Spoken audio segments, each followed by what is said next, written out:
राधा स्वामी दयाल की दया, राधा स्वामी सहाय, राधा। प्यारे सत्संगी भाइयों बहनों, अच्छी बात है, शुरुआत छोटे से काम से होती है, बाद में धीरे धीरे करते बढ़ता चला जाता है। लेकिन लगन पक्की हो तो सारे काम अपने आप ही अच्छे होते चले जाते हैं। लेकिन जब आदमी मेहनत करना नहीं चाहता,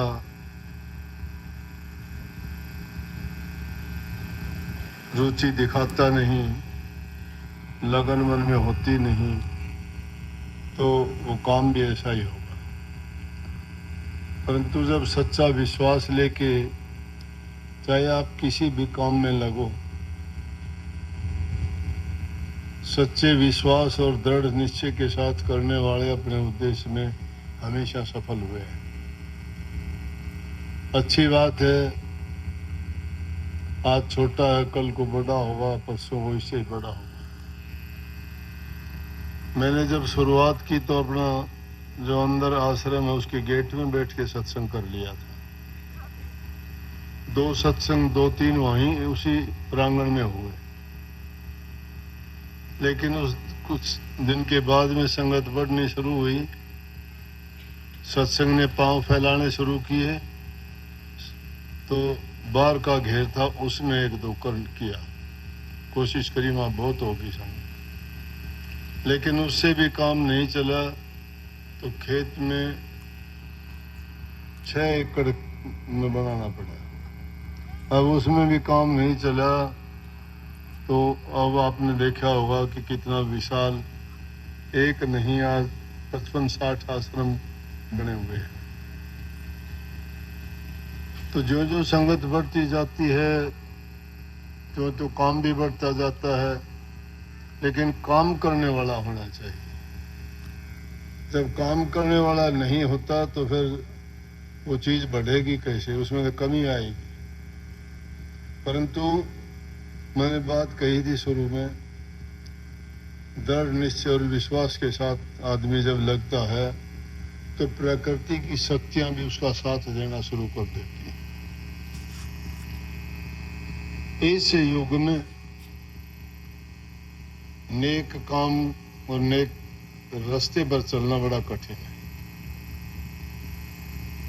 सुनने को तो सब सुनते हैं कि भी काल और माया का शासन है, ये काल देश है। सब कोई जानते हैं कि पाप कर्म भी होते हैं, पाप कर्म का फल नतीजा भी बुरा होता है, आदमी को उसके परिणाम स्वरूप दुख भी भोगने पड़ते हैं। और ये भी जानता है कि नेक कर्म करने से इंसान को शांति मिलती है, सगुन मिलता है, सुख मिलता है, हर प्रकार की खुशी मिलती है। कोई भी काम करता है उस काम में उसको सफलता मिलती है। इंसान की नीयत जब खोटी हो जाती है, नीयत जब खराब हो जाती है, तो यूं सोचो कि उसमें कमी आनी शुरू हो गई। नीयत जिसकी सच्ची होती है, उसकी नीयत के अनुसार काम होता चला जाएगा। कभी भी कोई काम अगर करना चाहते हो तो ये कभी मत सोचो कि मेरा ये काम नहीं होगा, कभी ना सोचो कि मुझे सफलता मिलेगी या नहीं मिलेगी। ये सोच के काम करो कि हाँ, मैं इस काम को सिरे चढ़ाऊंगा, इसको पूरा करूंगा, हासिल करके रहूंगा। जब सच्ची आदमी की ये कामनाएं हो जाती हैं तो कामनाओं की पूर्ति होती है। और ये तो भक्ति का मार्ग तो ऐसा है कि ये निस्वार्थ है। इसमें इंसान अपने लिए अगर करता है तो शायद ये कमी आ जाएगी, लेकिन जो समाज के लिए, दूसरे लोगों के लिए करता है, पर हित के लिए, और वो भी कल्याणकारी है, वो भी नेक, तो नेकी के काम में कभी कमी नहीं आती। कमी इंसान की सोच में आती है। कहीं ने अभी ये बात थी कि कलयुग में संतों का बड़ा महत्व है। आग लगी आकाश में, झड़ पड़े अंगार, संत न होते जगत में तो जड़ मरता संसार। आकाश में आग क्या लगी हुई है, कहने की बात है कि आग तो यूं लगी हुई है कि यहाँ हर कोई उस माया के जंजाल में बंधा हुआ है। कोई लोभ में, कोई लालच में, कोई स्वार्थ में, कोई अहंकार में, उस माया की गिरफ्त में है हर इंसान। स्वार्थी इतना है कि अपना ही स्वार्थ चाहता है कि बाकी चाहे भाड़ में जाए, उसका काम सिद्ध होना चाहिए, दूसरे की तरफ देखता नहीं है। अगर इंसान दूसरे की तरफ देखना शुरू कर दे, गरीब भूखे की अगर सहायता करता है जरूरतमंद की, तो मालिक उसको देखता है, मालिक उसकी परीक्षा भी यही लेता है। उसके सामने ऐसी घटनाएं और ऐसी बातें पेश आती हैं, वो इसलिए नहीं कि उसको दुख देना है, नहीं, वो इसलिए आती है कि उसकी परीक्षा ये देखने के लिए कि इसमें कितना संयम है, कितना ये दिल से पाक और पवित्र है। इंसान दिखावा कुछ करता है, दिल से कुछ होता है। दिखावा करने की जरूरत नहीं, हृदय जिसका पवित्र होता है उसमें शुद्ध भावना ही होगी। शुद्ध भावना, शुद्ध विचार जब मन में आ गए तो समझो कि परमात्मा की शक्तियां, उनका आशीर्वाद और उनकी दया उस पर बरस रही है। लेकिन जिस इंसान के विचार ही खराब हो गए हैं तो उसकी उधेड़ गुण हमेशा गलत सोच, गलत कामों में ही लग जाएगी।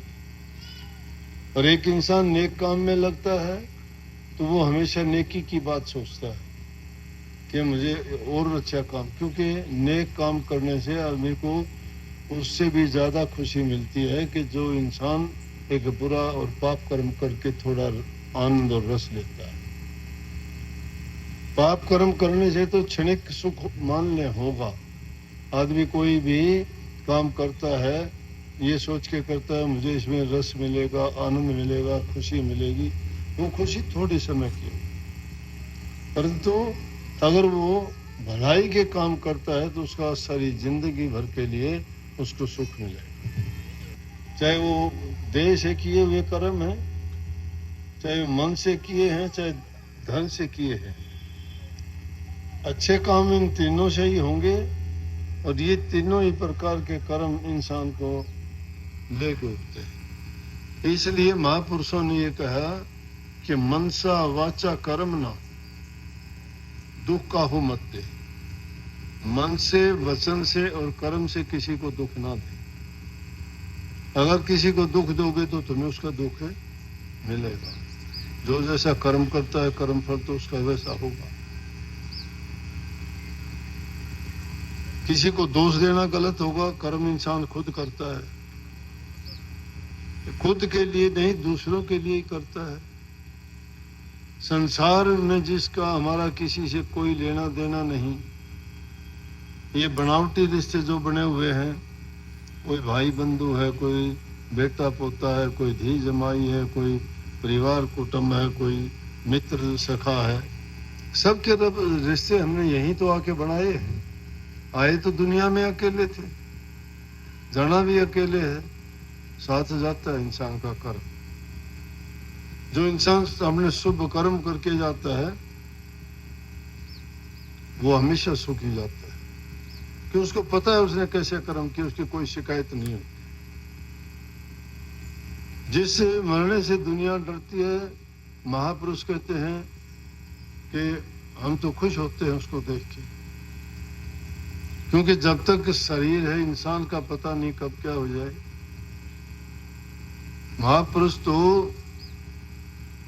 पल पल के लिए गिनते रहते हैं, अपने आप को बचाते रहते हैं, उसके लिए मालिक को हमेशा अपने हृदय में रखते हैं। एक पल के लिए भी अगर वो भूल जाते हैं तो मन शैतानी करता है।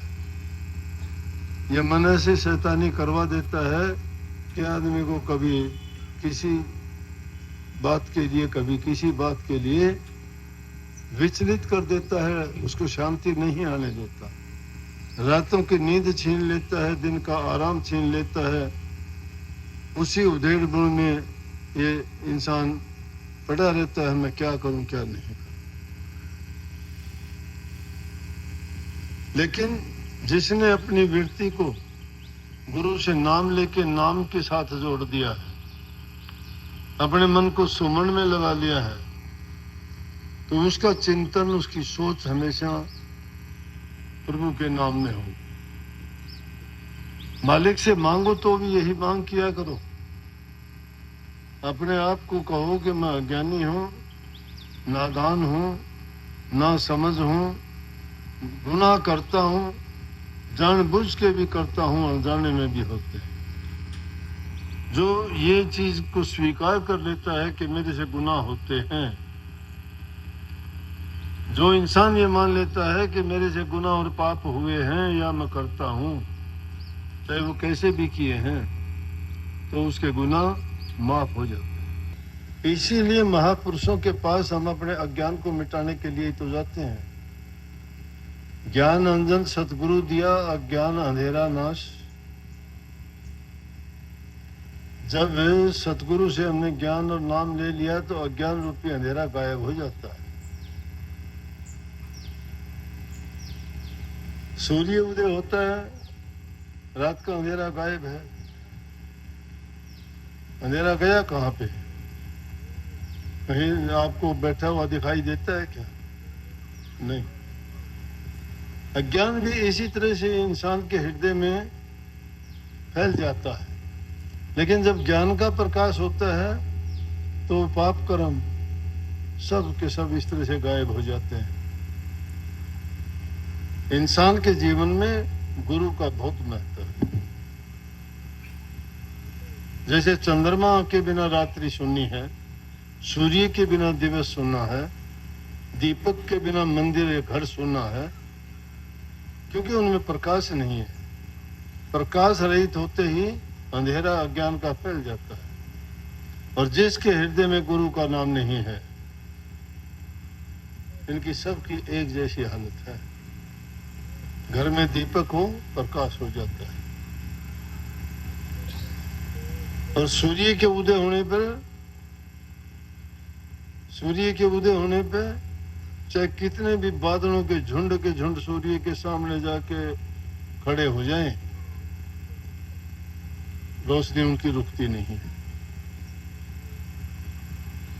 रवि का तेज घटे नहीं, चाहे जुड़ आए घमंड। चाहे बादलों के कितने भी उसके सामने रुक जाएं, इसलिए उस अज्ञान के सामने भी यही बात है। जब गुरु से नाम ले लिया तो अज्ञान मिटना चाहिए, भ्रम निकलने चाहिए। इंसान की जो गलत धारणाएं थी वो हट जानी चाहिए। हम तो गलत धारणाएं, क्या गलत ऐसी बातें ओट ले लेते हैं, सहारा ले लेते हैं, गलत काम करते हैं सहारा लेके, गुरुओं की ओट लेके हम पाप कर्म करते हैं, खुद कुछ करते नहीं हैं, गुरु का नाम लेके कहते हैं गुरु ने ये किया, मेरा गुरु ये कहता था, गुरु कहता था, तूने किया क्या? गुरु का किया तूने निभाया क्या? गुरु ने जो तुम्हें बातें बताई उनका पालन किया क्या? गुरु कहता है पाप कर्म ना करो, गुरु कहता है झूठ मत बोलो, गुरु कहता है किसी को दुख ना दो, गुरु कहता है किसी को खोटा मंदा वचन मत बोलो, गुरु कहता है माँ बाप बुजुर्ग की सेवा करो, गुरु कहता है शराब कबाब नशे विषयों से बचो। अरे पवित्र जीवन बिताओ। पवित्र जीवन तभी बिताओगे ना पवित्र काम करोगे। कोई भी गुरु तो बुरी शिक्षा देता ही नहीं। अगर गुरु की शिक्षा ही तुम करना चाहते तो अपने जीवन को गुरु की आज्ञा के अनुसार चल के दिखाओ। गुरु का नाम लेने की जरूरत नहीं है, लोग अपने आप कहेंगे ये उस गुरु का शिष्य। जो अपने माँ बाप का नाम करना चाहता है, काम अच्छा वो करता है, नाम उसके माँ बाप का होता है, खानदान का होता है। काम बुरा वो करता है, गालियां उसके माँ बाप को मिलती हैं। मिलती है कि नहीं मिलती? अगर पुत्र बुरा है तो माँ बाप को बदनामी दिलाता है, शिष्य बुरा है तो गुरु को गालियां दिलवाता है। इसलिए हमें चाहिए जो गुरु जो कहता है वो काम करना चाहिए। गुरु का अपना कोई हित नहीं होता। गुरु तो दूसरों के सुधार के लिए आते हैं, उनके कल्याण के लिए आते हैं, वो उन्हीं को सही रास्ते पे चलने के लिए कहते हैं। गुरु को क्या करना है? गुरु तो अपना खुद का करना है। जो इंसान जैसा करेगा वैसा, अगर वो अच्छा नहीं करता है तो गुरु क्या करेगा उसमें? गुरु तो सबको कहता है, सबकी हित की कहता है, भलाई की कहता है। लेकिन किसी के लिए तुम अच्छे काम करते हो, किसी को उनकी सेवा करते हो, संभाल करते हो, तो वो आपको आशीर्वाद देते हैं दिल से, दुआ मिलती है तुम्हें। दुआओं में बड़ी शक्ति होती है। तुम भी अपने बच्चों को रात दिन आशीर्वाद देते हो। आशीर्वाद है क्या? दुआ करते हो उनको, परमात्मा तुझे लंबी आयु दे, परमात्मा तुझे अच्छा स्वास्थ्य दे, परमात्मा तुम्हें विद्या दे, तुम बड़े बन के अच्छे बनो, नेक इंसान बनो, भलाई के काम करो। ये दुआएं देते हो कि नहीं देते हैं? और अगर कोई दुख देता है तो कहते हैं कि इससे अच्छा तो हमारे पैदा ही नहीं होता तो अच्छी बात थी। सब अच्छे को अच्छा मानते हैं, दुष्ट को कोई भला नहीं कहता। तो दुष्टता नहीं कहीं भी सम्मान या मान पाती है। तो संतों के संग में जो जाता है उसमें सुधार दिखाई देना चाहिए, उसमें गुरु के लक्षण, गुरु के गुण दिखाई देने चाहिए। अब नाम गुरु का लेके काम उल्टे सीधे करते हैं तो वो देखते नहीं कि ये तो उस गुरु का तो नाम लेता है, इसके पास है क्या, करता क्या है। इसलिए हमें बुरे काम करने से बचना चाहिए। पवित्र और अच्छे काम जब करेंगे तो हृदय पवित्र होगा। संगति इंसान की अच्छे लोगों के साथ होनी चाहिए। संग बिगाड़ देता है। तुम शराबी के पास बैठोगे तुम्हें शराब पीनी सिखाएगा, जुआरी के पास बैठोगे तुम्हें जुआ खेलना सिखा देगा, खिलाड़ी के पास में बैठोगे तुम्हें खिलाड़ी बना देगा, भगतों के पास में बैठोगे तुम्हें भक्ति करनी सिखाएगा। और क्या सिखाएगा? जिसके पास जो चीज है वही तो आपको देगा ना। जिसके पास वो चीज है ही नहीं तो आपको क्या सिखाएगा?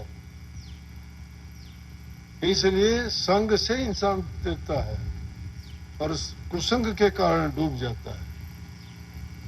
भलों की संगत करने से आदमी पता नहीं कहां का कहां पहुंच जाता है। क्योंकि भले आदमी हमेशा भला करने की सीख देते हैं और उनको ऐसे गुण में भर देते हैं कि जो पूरे जीवन उनको याद रखते हैं। जिस इंसान का जीवन सुधर जाता है, जैसे हम जैसों का आज आपके सामने बैठा हूँ, अपने जीवन की कहानी अगर बताऊं तो बड़ी अजीब कहानी है। जो बातें कहता हूं ये नहीं करनी चाहिए वो करता था। आज कहने लायक हूं मैं नहीं कहता वो गुरु की पढ़ाई हुई शिक्षा है। गुरु के पास गया, गुरु ने उन दुर्गुणों को, बुराइयों को इस तरह से मिटा दिया जैसे किसी पेड़ की बुरी डालियों को माली काट के दूर फेंक देता है। जैसे कोई पान बनाने वाला सड़े हुए पत्तों को कैंची से काट के दूर करके अच्छा रख लेता है। इसी प्रकार से जो दुर्गुण थे वो गुरु ने दूर किए। बीड़ी सिगरेट पीना, शराब पीना, निंदा चुगली करना, बुराई करना, ये अवगुण थे। गुण नहीं है, अवगुण है।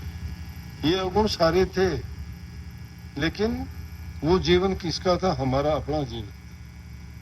जब गुरु की शरण में आए, गुरु ने शिक्षा दीक्षा देके उस भोरे के समान अपना बना लिया,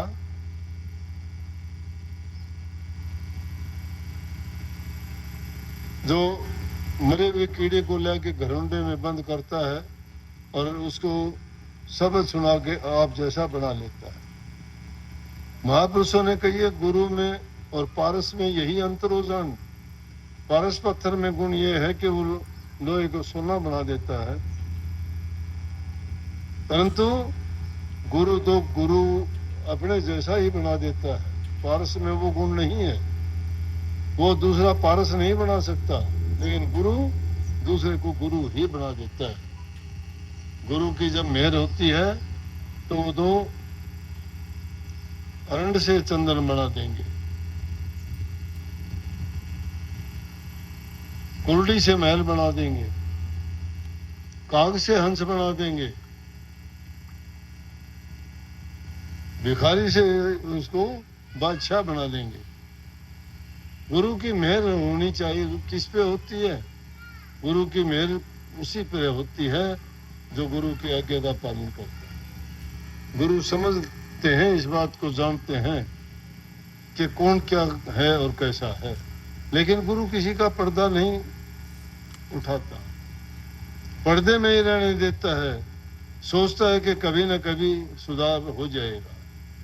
जो सत्संग में लगे रहते हैं वो कभी न कभी सुधर भी जाते हैं। जो सत्संग को मानते ही नहीं, जानते ही नहीं, सत्संग की बात सुनते ही उसको या तो नींद आनी शुरू हो जाएगी या इधर उधर ताकना शुरू कर देगा। क्यों? वो बातें उसको अच्छी नहीं लगती। सत्संग की बातों में वो रस कहाँ है जो तुम्हें फिल्मी गीतों में आता है, जो रागनी भजन सुनने में आता है, जो तुम्हें नाच कूदना देखने में आता है। उन लोगों के लिए तो नीरस है, और भक्तों के लिए सत्संग के वचन अमृत है। उनको सत्संग के वचन जब मिलते हैं वो गदगद हो जाते हैं। उन चीजों से सरोकार नहीं है, लेकिन दुनियादारी के और भटके हुए जीव हैं, उनको वो चीज अच्छी लगती है। उनको तो सत्संग में बैठाते तो नींद आनी शुरू हो जाए, सो जाएंगे 2 मिनट में। क्योंकि माया का दौर ऐसा है, काल अपना दाव चलाता है, उन जीवों पर ऐसा करता है कि वो उस और उनकी रुचि हो नहीं पाती। इसलिए अपने मन को साधना पड़ता है। गुरु की लगन में, गुरु की प्यार में, गुरु की विरह में जिन्होंने अपने मन को लगाया ना, उन्होंने दुनियादारी की सारी चीजों को त्याग दिया। खान पान उन्होंने छोड़ दिया, दुनिया के रस भोग उन्होंने छोड़ दिया, उन्होंने अपनी संतान औलाद पत्नियों को छोड़ दिया, उन्होंने घर बार को छोड़ के सिर्फ सब कुछ अपने गुरु को ही माना। मात पिता पति सब कुछ गुरु को।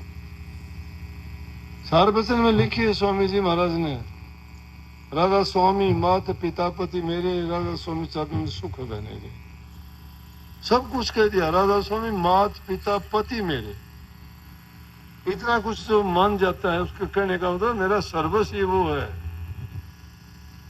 और जिसने सर्वस्व दे दिया क्या रह गया फिर बाकी? ये ऐसा खेल है जिसमें दोनों तरह से शिष्य की जीत होती है, लेकिन उसमें मुकाबला गुरु से करना पड़ेगा। मुकाबला किस चीज का? कोई मल्ल युद्ध नहीं करना, नहीं, गुरु के बताए हुए वचनों के अनुसार उन पर दृढ़ता के साथ चलना है। अगर गुरु के वचनों को दृढ़ता के साथ मानते चले गए तो तुम गुरु के होगे,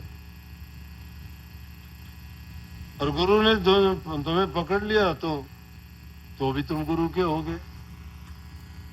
गुरु के साथ कहते हैं कि ये जुए जैसा खेल है, अगर गुरु के साथ ये खेल खेलोगे तो तुम्हारी किसी भी से भी हार नहीं होगी। गुरु जीतेगा तो तुम गुरु के होगे, दाव अपना लगा दो, और तुम जीते तो गुरु तुम्हारा हो गया। मिलना तो गुरु से ही था। गुरु क्या है? गुरु इंसान है, गुरु इंसान रूप में है, लेकिन गुरु नाम ज्ञान है। जिसके बाद ज्ञान नहीं है वो गुरु नहीं है। जिन्हें गुरु की सेवा नहीं की वो गुरु के लाने के लायक नहीं है। गुरु चाहे कैसा भी है और शिष्य ने अगर उसकी गुरु की सेवा की है तो गुरु उसको अपना जान नसीन मुकर्रर कर देता है, अपनी शक्ति सारी उसको देता है। कबीर साहब की वाणी नहीं है, कबीर साहब की वाणी है। वो कहते हैं कि मैं अपने शरीर को किसको दे के जाऊं, जो मेरे पास मैंने किया है भक्ति का, वो कोई चीज दिखाने की थोड़ी है। भक्ति की दौलत हमेशा गुप्त रहती है। जिस प्रकार से आपको परमात्मा दिखाई नहीं देता ना उसका रंग है, ना रूप है, ना दिखाई देता है, ना कभी मिलता है, और फिर भी करते हो याद उसको, भक्ति करते हो। वो दौलत भी इसी प्रकार से है। पीड़ा दर्द होता होगा ना शरीर में कभी, लेकिन तुम्हें कोई पूछे दर्द कैसा होता है, बता सकते हो क्या कैसा है? वो रोम रोम में जो रमा हुआ है वो उस दर्द की तरह है। एक समय ये बात हुई, एक सेवक कहने लगे एक महात्मा के पास जाके, कहने लगा जी मुझे बहुत तकलीफ है। पहले बॉडी जिद करता था कि जी मुझे राम दिखाओ कैसा होता है, आप सारी जिंदगी भक्ति करते होगे, कैसा होता है राम? बोले भाई वो दिखाई नहीं देता, राम एक शक्ति है जो रोम रोम मेरे में हुआ। बोले दिखाई नहीं देता तो उसकी क्या भक्ति करनी, क्या याद करना? बोले अरे वो सब कुछ करता है, जो सब कुछ करता है वो एक जगह थोड़ा बैठा रहता है। जिन्होंने शरीर पाया है, जिनका रंग रूप आकृति है, वो तो एक जगह भी बैठेगा, चले भीगा, दिखाई भी देगा, काम भी होगा। जो पैदा हुआ है मरे भीगा, जो न जन्मता है ना मरता है, ना उसका कोई आकृति है ना रूप है, बिना दिखे बिना कुछ करते सारे काम करता है परमात्मा है। बोले ना मुझे दिखा दो। उसको जिद करते करते एक बार ऐसा हुआ कि कोई चोट लगी, शरीर में बड़ा दर्द हो गया। बोले महात्मा जी आशीर्वाद दो मुझे, क्या हो गया, मैं ठीक हो जाऊं? बोले क्या हो गया तेरे को? कहने लगा जी मुझे दर्द है। दर्द क्या होता है दर्द? बोले जी दर्द दर्द होता है। अरे बता दो कैसा होता है वो दर्द, दिखा मेरे को कैसा है। बोले जी दर्द दिखाऊं कैसे, दर्द तो दर्द होता है। मैं नहीं मानता दर्द होता है, या तो दिखा मुझे कि ये दर्द है, मैं ठीक करूंगा। ये भी कोई बात हुई? मेरा दर्द कोई दिखाया थोड़ा जाता है। मेरा तो परमात्मा भी इसी तरह से, जैसे दर्द तू बता सकता नहीं, दिखा सकता नहीं, वो भी एक शक्ति है जो इसी तरह से समाई होती है। तो ये भक्ति रूपी शक्ति है, किसी को पता ही नहीं इसके पास है कि नहीं है। वो ऐसी दौलत है कि वो इंसान खुद ही जानता है, खुद भी नहीं जानता बल्कि। तो संतों के पास वो गुप्त शक्ति होती है जो अपने जानशीन को देके जाते हैं।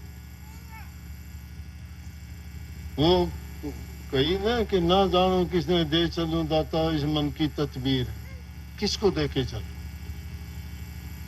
लेकिन जो योग्य होता है उसको गुरु अपनी वो शक्ति देके जाता है ताकि उसकी शिक्षा और वो प्रभु का गुणगान करके संसार के दूसरे जीवों को भी सही रास्ते पे लाता जाए और उनको उस मार्ग पर चलाए कि जिससे काल और माया के जंजाल से बचें, इस जन्म मरण से उनको मुक्ति मिले। लेकिन ये जीव ऐसा भटका हुआ है कि अच्छे कर्म करने के लिए नहीं चलता, पाप कर्म में एकदम बह जाता है। अच्छी शिक्षा तुम देते हो, सत्संग है उसके लिए कथाएं होती हैं, माँ बाप भी शिक्षा देते हैं, बूढ़े बुजुर्ग भी सब बताते हैं, उनके लिए कितने प्रयास होते हैं कि अच्छे काम करो, बुराइयों से बचो। लेकिन बुराइयों के लिए तो हमने कोई स्कूल नहीं देखा, उनके लिए कोई ऐसा संगठन नहीं है कि आओ तुम्हें बुराई करना सिखाएं। लेकिन बुराई करना बिना सिखाए भी सीखता है। इसका मतलब वो काल और माया ऐसा खेल खेलते हैं, उसको माया कहते हैं, उसको काल कहते हैं। आदमी बुराई की तरफ तो खींचा चला जाएगा बिना कहे भी, और अच्छे काम को करने से भी नहीं चलता। उस पर पता भी है उसको इस बात का अच्छी तरह से, लेकिन जो उस रास्ते पे चल पड़ता है उसको जो सुख और उसको आनंद मिलता है वो संसार के किसी पदार्थ में नहीं है। लेकिन संसार के रसों में तुम्हें सुख और आनंद लेना चाहोगे तो प्रभु के नाम में आनंद नहीं मिलेगा। बड़े बड़े राजे महाराजाओं ने भी राजकाज को ठोकर मार दी थी नाम भक्ति के सुख को प्राप्त करके। इसको प्राप्त करने के लिए कितने राजाओं के अनेक ऐसी कहानी है जिन्होंने, लेकिन उन्होंने अपने जीवन को पवित्र पहले बनाया। जो इंसान नेक कमाई करता है, शुद्ध भोजन खाता है, अच्छी संगति में रहता है, विचारों को पवित्र रखता है, माँ बाप बूढ़े बुजुर्ग की सेवा और प्यार करता है, उनसे तन से मन से और धन से, शरीर से सेवा, मन से अपने शुद्ध विचार और प्रभु के नाम का सुमरण करना, और धन से इंसान को दान और गरीब दुखी की सहायता करना। जो अपने इन तीनों चीजों को इन कामों में लगाता है उसका जीवन सफल है। वो इंसान अपना इंसानी जीवन जिस काम के लिए मिला था ऐसा करते करते उनके लिए तो प्रभु खुद इंतजार करता है। ऐसे पवित्र लोगों को दर्शन किया, उनको रात दिन अपने उनके हृदय में ही आके बैठ जाते हैं। भक्तों के मन में ही प्रभु का वास होता है, इसीलिए वो नेक काम करते हैं, धर्म और पुण्य के काम करते हैं, उस सब का आदर मान सम्मान करते हैं। और जो दूसरों को दुख कष्ट देता है वो तो राक्षस योनि का है। जिनके घरों में सुख शांति है, प्यार से रहते हैं, उन घरों में कोई भी काम जो करना चाहोगे उसमें बरकत होगी, उसमें हमेशा लक्ष्मी आएगी, धन दौलत आएगा, खुशी रहेगी, सब वहाँ हंसते बोलते रहेंगे, सबरक के समान उनका घर होगा। जिन घरों में आपसी लड़ाई झगड़े होंगे या गलत एक दूसरे के लिए विचार होंगे या उल्टी सीधी बातें करोगे, छोटे बड़े के जिसमें लिहाज नहीं होगी, जबान से उनका कड़वे वचन होंगे, उस घर में लक्ष्मी वास छोड़ देगी और उसमें ऐसा होगा जिस प्रकार से नरक का वास है। उस घर में दिल नहीं लगेगा किसी आदमी का, क्योंकि ऐसे वातावरण में ऐसे ही विचार होते हैं। जहाँ नेक और शुभ कर्म होते हैं वहाँ की भूमि, वहाँ का वातावरण इतना शुद्ध पवित्र और शांतिमय होता है, वहाँ खुशी मिलती है। आप मंदिरों में जाते हो, आश्रमों में जाते हो, जाके कहते हो कि जी यहाँ बड़ी शांति मिली। क्यों मिली शांति? वहाँ शांति वाले काम होते हैं। जहाँ शांति होती है वहाँ शांति मिलेगी, जहाँ प्यार होता है वहाँ प्यार मिलेगी, जहाँ नफरत होता है वहाँ नफरत मिलेगी।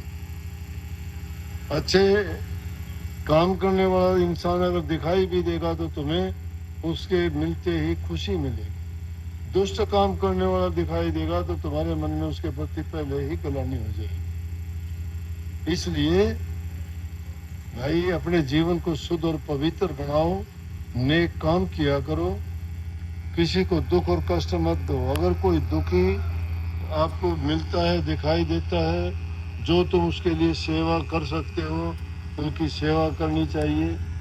बूढ़ा बुजुर्ग है, शरीर से दुखी है, अगर किसी की थोड़ी भी मदद करते हो वो इंसान खुश होकर तुम्हें दुआ देता है कि भाई मालिक तेरा भला कर। मालिक तेरा भला करी दुआ दिल से निकलती है तो यूं समझो कि वो दुआ तुम्हारे लिए कवच बन जाएगी। कोई भी आफत आएगी तो वो आफत तुम्हारी दूर से ही टल जाएगी देख के। इंसान नेक कर्म करने वाला ऐसे जो महापुरुषों से आशीर्वाद पाता है, दुआएं लेता है, वो आदमी हमेशा सुखी रहता है। परंतु अगर किसी का तुम बुरा करते हो तो उसका परिणाम देखो कितना बुरा होता है। दुनियादारी के काम होते रहेंगे, करते रहो, अपना कमा के खाओ, नेक कमाई करो, मेहनत करो। मेहनत करके जो इंसान खाता है, शुद्ध जिसका कमाई है वो अमृत का काम करेगा उसके लिए, उसके विचार कभी बुरे नहीं हो सकते। जिनके घरों में उल्टा सीधा भ्रष्टाचार का, गलत तरीके से चोरी का, हेरा फेरी का, किसी का दुख जीव दुखी करके कोई भी चीज आती है वो चीज का अगर सेवन करोगे तो तुम्हारे विचार भी खराब हो जाएंगे और तुम्हारा वातावरण ही बदल जाएगा। इसलिए शुद्ध अन्न का खाना, पवित्र रहना, ये काम तो करते ही वो अच्छी बात है, लेकिन नाम भक्ति इससे बहुत ऊंची चीज है। परंतु ये काम करने वाला उसका मन शांत होगा, उसका मन भक्ति में लगेगा। एकांत में जब जाते हो तो कुछ समय के लिए गुरु से जो तुम्हें नाम दिया गया है, मैं ये पाबंदी नहीं लगाता कि तुम 10 मिनट बैठो, आधा घंटा बैठो, 2 घंटे बैठो, ये बात कहने की नहीं है। वो तो तुम जितना बैठ सकते हो, तुम्हें जितना रस और आनंद मिले उतना बैठो, जितना तुम्हें जरूरत है। दुनियादारी के कामों में जैसे तुम्हारी नीयत नहीं बढ़ती ना, धन वाला चाहता है मैं धन कितना कर लूं, पढ़ने वाला चाहता है मैं कितना ही पढ़ लूं, ऊंचे ओहदे जाने वाले क्या क्या चाहते हैं। सिपाही चाहता है मोहल्लादार बनूं, मोहल्लादार कहता है थानेदार बनूं, थानेदार कहता है डीएसपी बनूं, डीएसपी कहता है आईजी डीआईजी बनूं। सेना में होता है तो सिपाही से कहता है सूबेदार बनूं, लेफ्टिनेंट बनूं, कर्नल बनूं, जनरल बनूं, पढ़ने वाले। लेकिन शुरुआत एक छोटी चीज से होती है और अपनी मेहनत के कारण तुम ऊंचे पद पे जाओगे। एक एक अक्षर सीखने वाला विद्वान बन जाता है, एक एक ईंट बनाने से महल मकान बना लेते हो, एक एक पैसा जोड़ने से तुम धनवान बन जाते हो। तो भक्ति रूपी धन को एकत्रित करने के लिए भी चाहे तुम कितना थोड़े थोड़े भी बैठना शुरू करोगे तो भी नाम रूपी दौलत आपकी इकट्ठी होगी। लेकिन ये चीजें तो दिखाई देती है, वो गुप्त रहेगी आपकी। दुनियादारी की चीजें जो होगी उनको तो बांट लेंगे, भाई बंधु बांट लेंगे, रिश्तेदार नातेदार बांट लेंगे, कोई छीन भी लेगा, चोर ले जाएगा, डॉक्टर ले जाएगा, हकीम ले जाएगा, वैद्य ले जाएगा, नहीं तो आग लग जाएगी, इनकम टैक्स वाले ले जाएंगे। लेकिन नाम रूपी दौलत है, उसको ना भाई बंधु बांट सकते, ना चोर ले जा सकते, ना इनकम टैक्स वाले, ना ईडी वाले, कोई भय नहीं है। निर्भय है, निडर है, तुम्हारा अपना है वो धन।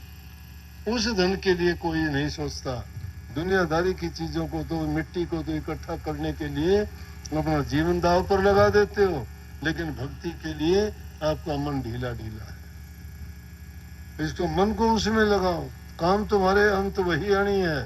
ये चीजें इनके लिए रात दिन भागे फिरते हो ना, उनसे कुछ नहीं मिला, भागे फिरो तो नाम के लिए फिरो। जहां भी सत्संग मिले, महापुरुष मिले, उनके वचन मिले, उनसे आशीर्वाद लो, जाके उनसे जाके बात करो, उनके वचन क्या, उनके दर्शन करो।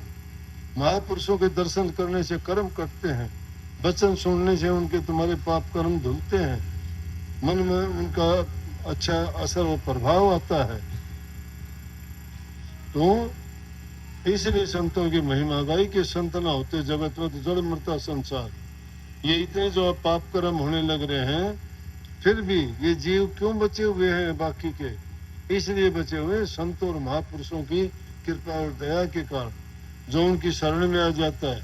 चक्की में अनाज पीसते हैं ना, सारा जो भी अनाज डालते 2 पाटों के बीच में सारे अनाज पिस जाते हैं, लेकिन जो उसको किला होता है उसकी ओट ले लेता है, वो पिसता नहीं, वो वहीं की वहीं खड़ा रहता है, वो बच जाता है। इसलिए गुरु रूपी किले की जो शरण ले लेता है वो जीव इस काल और माया से बच सकता है। बाकी तो जो काल की चक्की चलती है सभी जीव उसमें चलते हैं। चलती चक्की देख के दिया कबीरा रो। ये चक्की चल रही है काल की, इसके 2 पार्ट रात दिन के पार्ट हैं, जिंदगी को बर्बाद कर घिस देते हैं सारी को। लेकिन जो कुछ सांस बचा के रखते हो वो किले की ओट है। उन सांसों में सांस सांस में नाम सुमर, व्यर्था सांस न खोए, क्या जाने सांस का आवन होना होए। जीवन रहते हुए प्रभु के नाम की कमाई करो, क्या पता आगे सांस आएगा या नहीं आएगा, भरोसा नहीं है पल का भी। सुकर्म कर ले नाम सुमर ले कौन जाने कल की खबर ना एक पल की, एक पल की खबर नहीं है। इसलिए शुक्रम करो, नेक काम करो। जब भरोसा नहीं है अगली पल शायद हमारा इंतजार करती हो, उठ जाएगा दुनिया से टाना तेरा, क्या जाएगा साथ, जिस काम के लिए आए थे वो रह जाएगा यूं का यूं। ये दुनियादारी के रंग तमाशे मेले ठेले बहुत देख लिए, अब गुरु से मेला करो। मेला दुनिया का औरों का ना दिखाओ, अब खुद मेला बनके मेले में ही मिल जाओ। सतगुरु से मेल करो, सतगुरु से मेला करो, वही तुम्हारे हितकारी कल्याणकारी और तुम्हारे जीवन को पार लगाने वाले, तुम्हारी नैया इधर से उधर ले जाएंगे, मालिक के चरणों में पहुंचा देंगे। मालिक आपके विचार शुद्ध रखे, भक्ति में आपका मन लगाए, अच्छे काम करो, नेक काम करो, सतगुरु की कृपा आप पर बनी रहेगी। सबको बहुत बहुत आशीर्वाद। राधा स्वामी।